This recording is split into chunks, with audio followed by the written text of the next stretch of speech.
This story began with the intention to help a loved one, but it led to tragedy. What started as a protective act turned into something more dangerous than anyone expected. What if revenge has consequences no one saw coming? Let's lift the curtain to dive into this. January 2021, 30 degrees Fahrenheit, moved my camper van mobile home closer to my sister's 26 degrees Fahrenheit flat to help her recover after a stay in hospital. She had been struggling and was not happy in life, so my goal was to care for her and raise her spirits while helping her organize and stabilize her life. I was shocked when on my first night there, I was woken at 4 a.m. by enraged screaming from her downstairs neighbor. The woman downstairs was mid-fight with her fella, and I distinctly heard a plate being thrown. I was shocked by how loud they were being, for it to be audible from outside their flat. It was very unsettling for both myself and my sister, as my sister and I have a lot of PTSD from growing up in an abusive household. In the morning, I asked my sister about it, and she said that was normal and that you can't say anything to them about it, or they will start on you. She goes on to explain that one time she had left a note asking them to keep it down, and the fella had come outside and banged loudly on her front door, trying to fight her. Bear in mind that this guy is 40 plus balding, 6 feet plus drunk, and she is a tiny, thin 4 feet 11 lass with autism. This pissed me off big time, but not nearly as much as when sister admitted that one time she had been crying to herself in her flat, and the downstairs neighbor decided to call the police on her for it as revenge for asking them to keep it down. Naturally, I was completely done at this point. So like any good admin lady, I got to work. I opened a complaint with the housing association and logged every incident of violent drunken behavior that took place. They, as expected, were reluctant to do anything at all and told me to just call the police if it got bad. I remember thinking to myself, I can't see us needing the police. But I was wrong. Some nights their fighting was so intense, I had to anonymously call 101 and report the DV for her own safety. This and the letters that started arriving from the housing association put me on their radar, and soon things got worse.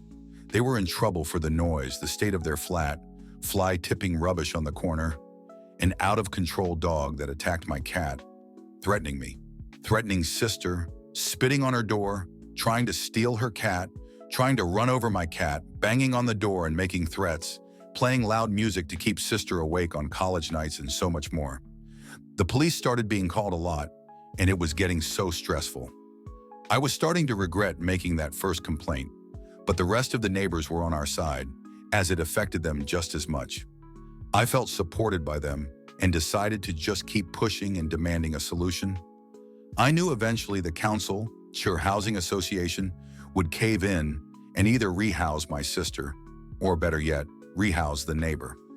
By autumn 2022, things had reached boiling point. I installed a Ring doorbell in January 2022 for parcel deliveries, but it ended up being the silver bullet that took the crazy woman down.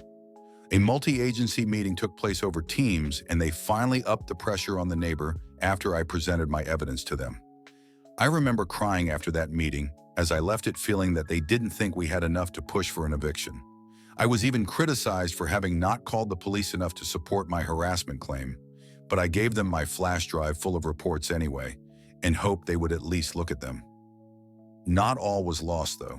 The neighbor's fellow was told not to attend the property again, and the hope was to distance them so she could get her life together. She had been given multiple welfare meetings to try and turn her behavior around, and they tried to support her by offering ways to dry out and pick her life up. They really tried to peacefully resolve the situation, and we were even asked to make some adjustments to help her see that we didn't despise her, and our reporting wasn't malicious. We just felt unsafe, and she was being loud, messy, and a nightmare neighbor. But this woman just didn't care. She continued to let her partner back at the flat, and they inevitably fought. The police were called twice in a 24-hour period, and I wasn't even the one to call. The shouting was so bad, another neighbor called them. After the police left on the second time, she took a small bag of stuff and left. Then, silence. Days went by and nobody saw or heard from either of them. After a week, I still waited with bated breath for the return of the crazy and all of her bullshit. but it never came, and now it never will. By week 3, we had started to relax, assuming she had finally gone to rehab or was drying out somewhere safe. Nobody on the street knew where she had gone, and it was uncommonly calm on the block. And then I get the first call. Friday, it's the police informing me that they have reviewed the mountain of evidence I provided, and they are keen to go for a harassment charge all of a sudden. Now, anyone who has endured harassment will tell you how flipping hard it is to prove. So I was happy we were finally being listened to. I was even praised for how detailed and professional the reports were. Hence why I should have put this in r/pro revenge. But wait, it's not over yet. We know full well that the housing association needed the harassment charge to get her removed from the property. So without even being told, we knew what was coming next. She would likely be told she is being evicted, and our problems would all soon be over. Monday, I get a call telling me a flat is available on the block if I'm interested. They know my situation, and living outside in a transit van isn't ideal. I'm sent the paperwork to apply, and fill it in. I'm at this point feeling bad. If I'm housed in her flat, I'd feel guilty for having been the force behind her removal. Yeah, I know, it's her own fault, but you can surely understand why I would feel so weird about it. So imagine how we felt when this happened. Tuesday, email from the lovely chap at the housing association asking if we had heard about neighbor. I misunderstood the email and thought they had asked if we had heard from her, and I emailed back explaining nobody had seen her in nearly a month. He replies, "Adult Services reported to us this morning that neighbor had passed away last night." I start bawling. I cry, "What have I done? That woman drove us absolutely mad, and she was a horrible person, but she did not deserve to die." I'd wished for the day when I'd see her being evicted. I had joked about sitting outside with a beer on the lawn, but not once had I considered she might die.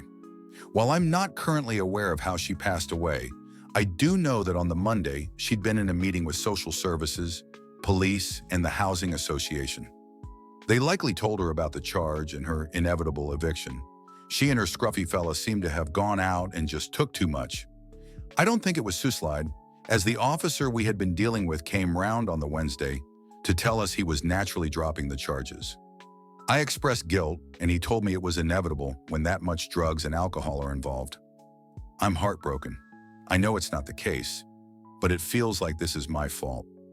I never thought for 1 second a woman as selfish and blind to the impact she had would let this happen to her. We have left flowers by her door, and for the first few nights after she passed, I lit candles for her. I'm sad that she never took the help offered, because if she had stayed away from her fella and tried to slow down on the drink and drugs, she might have had a chance. Ultimately, I feel this is nuclear revenge, as rather than getting my sister's crazy neighbor evicted, I got her killed, and I feel terrible. Revenge, which began with a sense of justice, ended in tragedy.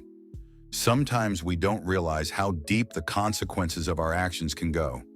What if instead of solving a problem, we make it worse? Thanks for watching this story. Leave your thoughts in the comments and don't forget to subscribe for more stories like this.